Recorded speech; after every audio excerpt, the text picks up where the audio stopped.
Welcome to today's deep dive. When you imagine Las Vegas, it's probably all about the glitz, right? The glamour, that feeling of like endless possibility. It's a place engineered for distraction, a really vibrant playground where reality can just sort of fade away. But what happens when that dazzling facade, obscures something far more unsettling? Today, we're pulling back that curtain. We've got a collection of real-life accounts detailing some incredibly chilling, disturbing experiences that happen right in the heart of this iconic city. Our mission here is to unpack these narratives. We want to extract those crucial insights into, human vulnerability, the unexpected turns events can take, and the chilling reality of what can go wrong in a place basically designed to keep you distracted. Okay, let's unpack this. Las Vegas, the city of dreams. But what happens when those dreams turn into nightmares? Our first account, it drops us right into a 21st birthday trip. So picture this. Group of friends, celebrating, they're staying at the Gold Coast Hotel, and they're spending an evening trying their luck over at the Bellagio casino. Our narrator and their friend Joey were just, casually spinning slot machines, maybe grabbing a few free drinks, trying not to blow all their cash on the first night. That relatable Vegas ambition, right? Then comes the turning point. They're heading to a new bar.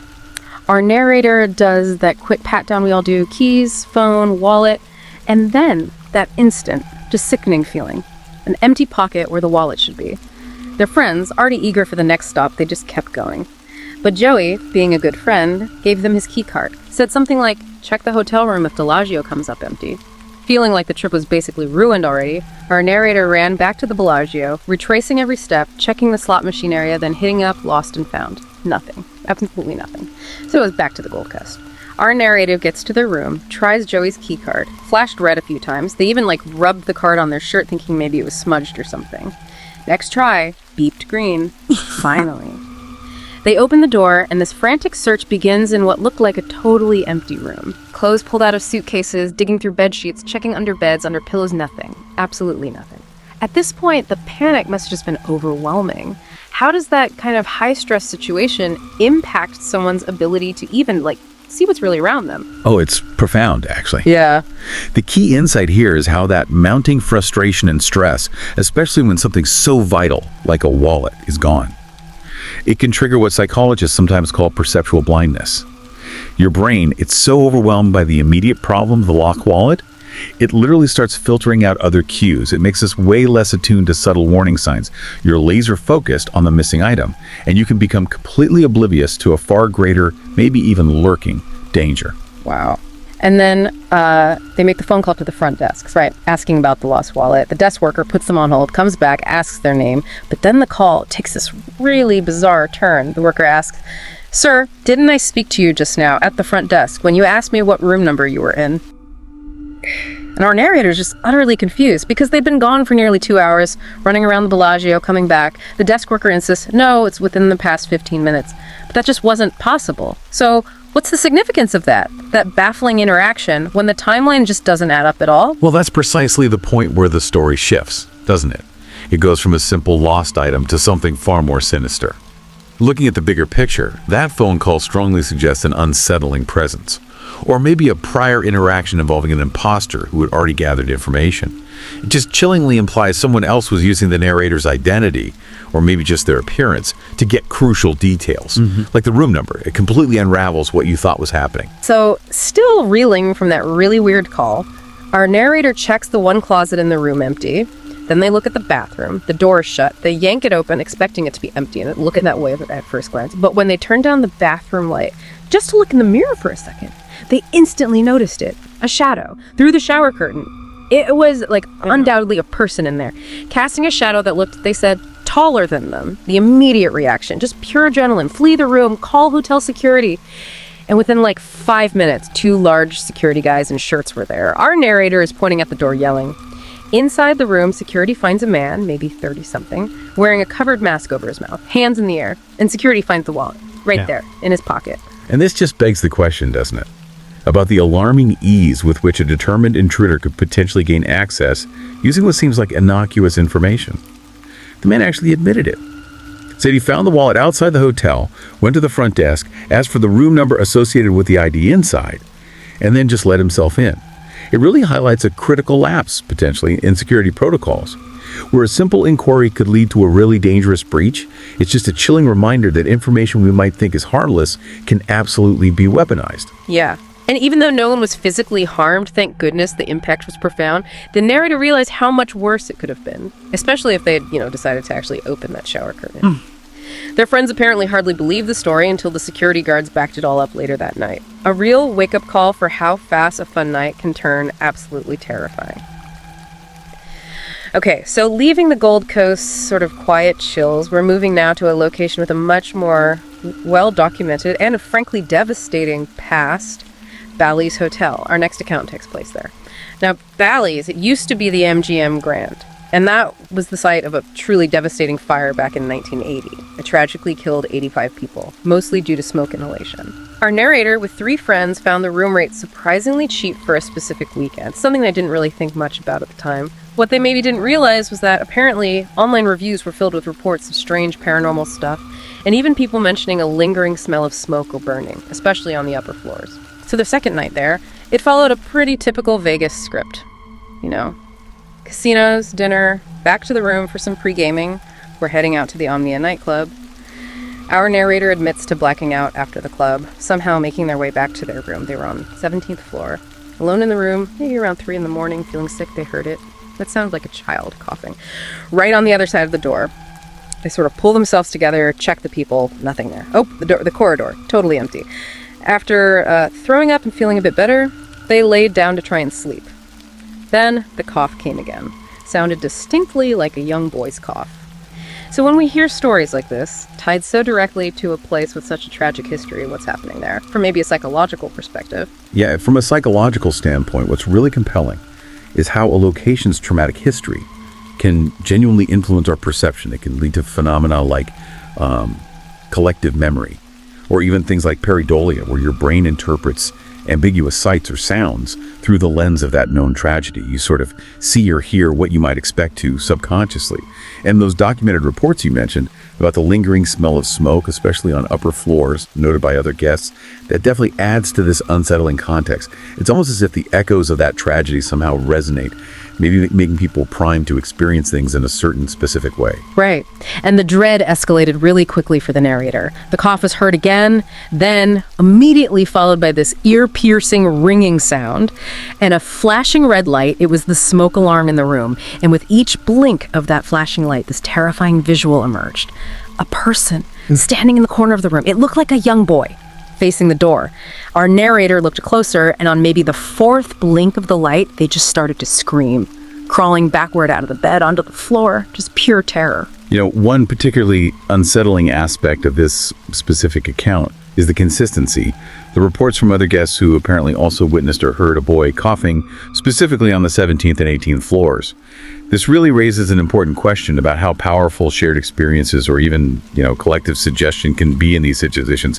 Whether these experiences are purely psychological phenomena, heavily influenced by the hotel's grim history, or perhaps something genuinely inexplicable. The fact that they're reportedly consistently reported by different individuals, that adds a truly eerie layer of validation, doesn't it? It really does.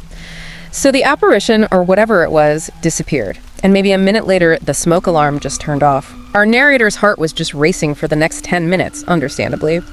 They decided not to tell their friends immediately, didn't want to sound like, a drunk fool making things up. But the next day, they started researching the hotel, looking into supernatural sightings related to it, and they were even more disturbed to find corroboration. Other people had indeed reported witnessing or hearing a boy coughing, specifically on those floors, the 17th and 18th. Okay, our third story. This one takes us to North Vegas during the Electric Daisy Carnival EDC. It's a huge EDM music festival. And for our narrator, this was their first experience of this kind. They weren't even really a fan of EDM music, nor did they typically do any hard drugs, but they went along with 3 friends who were very much into that scene. So the lead-up involved one of the friends, Jess, meeting up with a drug dealer in Vegas to buy Molly, MDMA, a substance known for inducing euphoria, heightened sensory experience. Back at their Airbnb, getting ready for the festival, Jess handed out these small baggies of the substance. Our narrator was pretty nervous, admitting they'd only ever tried weed before. A pretty stark contrast to the substance they were about to take. The effects of the Molly didn't kick in right away for our narrator, so feeling maybe left out, they took a little more from the baggie they'd managed to smuggle in. For the next hour or so, they danced as the sun set, the festival lights came up, place was buzzing, but then the Molly started kicking in hard. Our narrator began to trip. They described it as a powerful, surreal experience. The lights, the booming music, that euphoric feeling. Then the realization hit. They'd taken way too much. They completely lost track of their friends, lost track of their location in this massive, overwhelming crowd. How does being in such an altered state affect someone's ability to navigate potential danger? Well, profoundly. This immediately highlights how impaired judgment, purely due to that altered state, can just fundamentally compromise your ability to assess danger, to make sound decisions. It's critical. In a high stimuli, really disorienting environment like a massive music festival, maintaining any kind of critical situational awareness becomes almost impossible when you're that impaired. It essentially means your internal alarm system, your gut feeling, is effectively switched off. And that leaves an individual extremely vulnerable to external threats, to manipulation. And that leads us right to the critical moment. A stranger approached, offered help finding their friends. The narrator must have been looking lost, maybe asked for help, because the stranger just confidently said he knew where their friends were and he'd take them there. So the narrator followed, actually holding his hand through the crowd. The stranger even seemed to know Jess's name, which the narrator probably, almost certainly, provided while asking for help in their confused state. The deception just kept going. The stranger pretended to call Jess, was talking on the phone for maybe a minute, then he hung up, claimed Jess had left for a hotel with other friends because one of them got sick, and he offered to take the narrator there.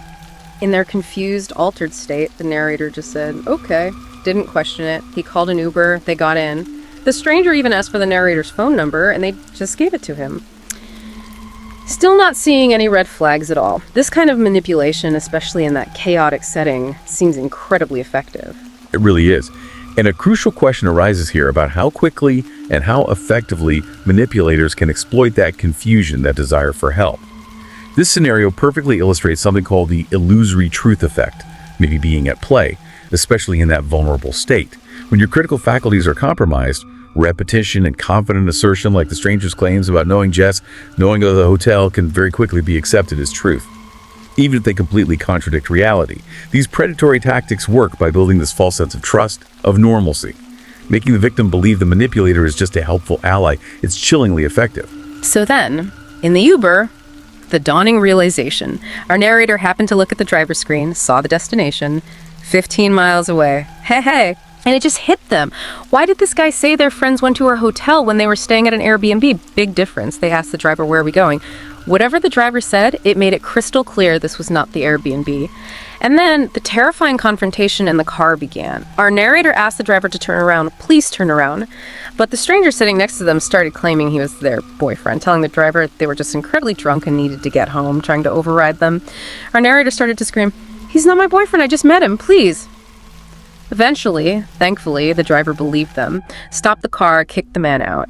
The aftermath sounds harrowing.